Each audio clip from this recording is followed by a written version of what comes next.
Yo, welcome back to Crypto. My God, a brand new week. Now, one thing I want to dive into today is a little deeper on the Bitcoin ecosystem, some of the beef going around there, and one of the topics being pretty fiercely debated at the moment. I'm going to keep it high level because I don't really want to mess up any of the technicals, but I do have a lot of really good sources in this episode, and I highly recommend that you dive in if there's a part of this that actually scratches your curiosity. Now let's get into it. Now what's going on here is some beef and debate around Bitcoin's op return function. This comes down to sovereignty and the relationship between the users, the nodes, and the miners. Let's keep in mind, in these systems, it's really the nodes that should be seen as the primary vehicle that we want to focus on. They're the ones that, out of the goodness of their own heart, contribute to ordering the network, to processing transactions, and they are the way that anybody, you, me, myself, mom and pop, can plug in and interact and send money with zero intermediaries. I would argue that if you're in the cryptocurrency industry and you've never sent a transaction directly to a network, you probably have no place being here.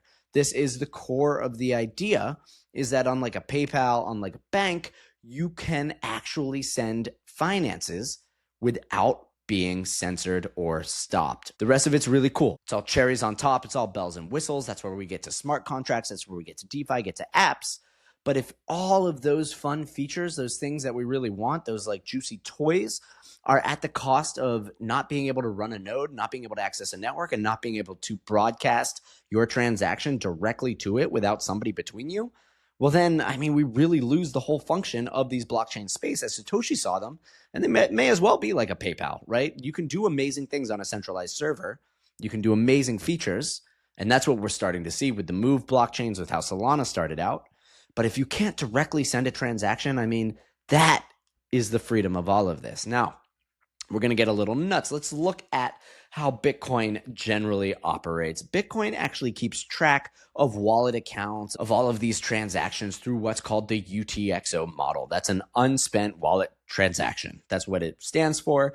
And instead of having a huge ledger of who owns what Bitcoins where, it's actually storing these unspent transactions. So if I have a whole Bitcoin and I go and I spend 0.1, what's being stored on the ledger is this 0.9 UTXO inside my wallet, and it moves them and it tries to consolidate them in different ways, but this is what the blocks are really containing. Now, what this comes down to, and this is something that you can really dive into, understanding UTXOs has been fairly complicated. But the main thing that we want to keep in mind is that if this ledger of UTXO becomes overwhelming, becomes too many spends, becomes bloated, that's where we get transaction slowdown. That's where we get a bogging of the network. So everything is really focused on how can we maintain this.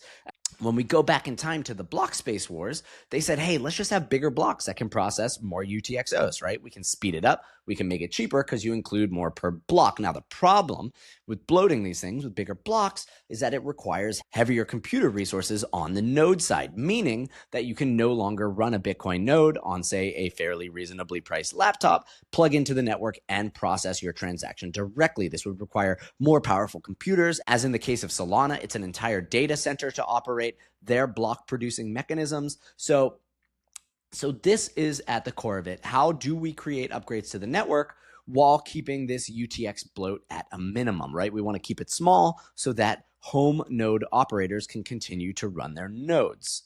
Now, something to keep in mind is that inside of a wallet, if you want to get a little bit more advanced, there is some manual things that you can do, which is called UTXO management. And all of this is to say that you can go through a wallet of a Bitcoin address, say yourself, and this is really more useful for people that are transacting heavily, and you can consolidate those UTXOs. You can basically say, look, my office is a mess. Let me organize it by putting like with like. I can put my assets into the baskets in which they belong. Now, in the case of Bitcoin, it reduces transaction fees. You have less UTXOs to manage. You're paying a fee on each one of those. That is how the Bitcoin structure works. So consolidation makes it cheaper for you. It also just simplifies the management, right? You have a cluster and you consolidate that into a single unit of exchange. This all comes back to a few upgrades and concepts inside of Bitcoin. Basically a couple years ago, there was this idea called segregated witness. That was an upgrade to the network itself. It took witness data, which is other nodes that are witnessing a transaction, validating that it happened, and removing it from the block itself, saying, hey, we have a block right now and it's full of the transaction data itself, and then it's full of these witness signatures that are like approvals. We don't really need the witness signatures inside the block. We'd rather just have the transactions, right? It would open up more space for more transactions. So what they did was they removed that data, they put it off to the side, and they said, hey, these witnesses, they're useful for propagating a block, for building it, but after that, it's not historically extremely important. Let's move it to the side.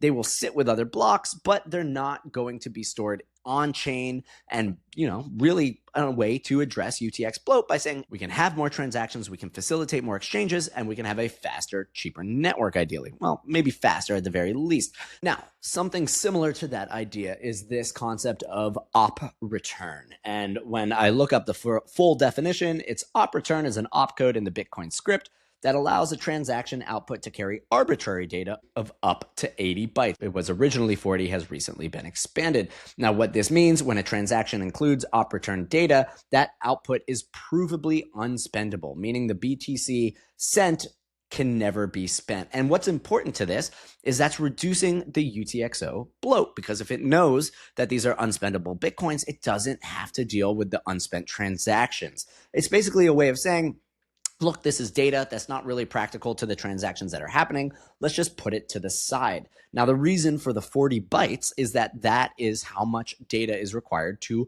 store a hash on chain. A hash is just the compression of a variety of other actions. And the thesis being, if you can store a hash, then you can store a hash of a large amount of functions, let's say a side chain, right? You could create smart contracts that happen outside of Bitcoin. They hash all of their functions and they anchor into a block, meaning that whatever happens on this sidechain could be reverse engineered from a previous block. Let's say everything blows up. You say we want to reset, go back in time to an older block, rebuild it, and we can see that there's verifiable transactions that happen, whether that be lending, borrowing, smart contract features, so on and so forth. This is how many of the Bitcoin L2s work. They are just saying, hey, look, we can't do this on Bitcoin itself. It wasn't built for it. Let's build another chain, do a ton of actions, hash them, and store it in the Bitcoin data. Now, what happened was this other addition called Taproot came out. Taproot was just another way to handle information. And what really came down to it was that this concept called Ordinals looked at that segregated witness data and was like, oh, these data points, they're like a 75% fee discount to storing on-chain information, right? Because it's compressing it and it's holding it to the side. It's not valuing it the same way it does UTXOs.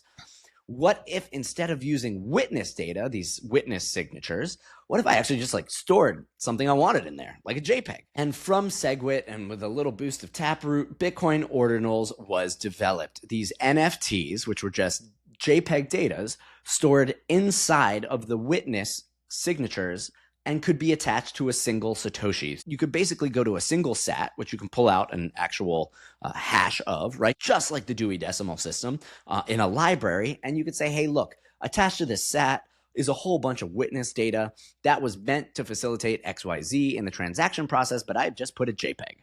And through this, they were able to trade those JPEGs by moving that sat that is attached to it, basically the reference Satoshi, back and forth between wallets, saying, hey, if you own the Satoshi has the segregated witness data. That's a picture, you own the picture, right? Then it expanded even farther than that, and they were like, well, what if we, instead of a picture, did 20,000 of a small picture or a coin? And this became a way to make fungible coins on top of Bitcoin. I mean, this whole explosion happened, and one thing led to another, and so on and so forth. And once that cat was out of the bag, the let's put JPEGs on chain, we evolved from ordinals to runes. Now, Bitcoin runes are a type of fungible asset deployed on the Bitcoin network, designed to be efficient and simple asset utilizing Bitcoin's UTX model and the op return code. So this is what it comes down to, is that people are looking at op return. They're seeing all of this extra data space that was meant to free up transaction data. Now, nodes and miners and everybody, they're saying, look, we don't really want you to be taking advantage of this. This was a feature to help the transactions improve, right? To help money move.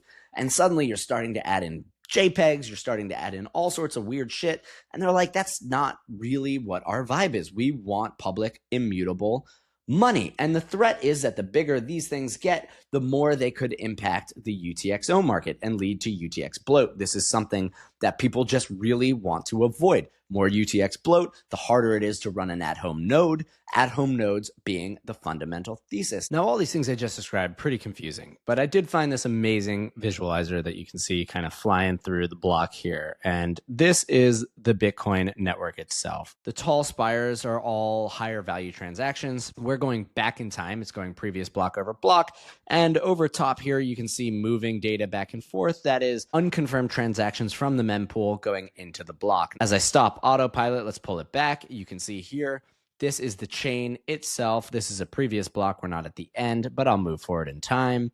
And we can look at all of the transactions historically speaking. This is the value of the Bitcoin blockchain. It doesn't have the same value if you yourself cannot insert transactions and actually put one of these spires in yourself. That is the whole idea, is that there aren't people in the middle. And so the core of all of this is really a beef between the nodes, the miners, and these outside projects like venture-backed projects that want to expand the features of the blockchain. It's important to note that there is no single blockchain. Each node stores its own copy of all of the history of transactions. All nodes do their best to stay in sync.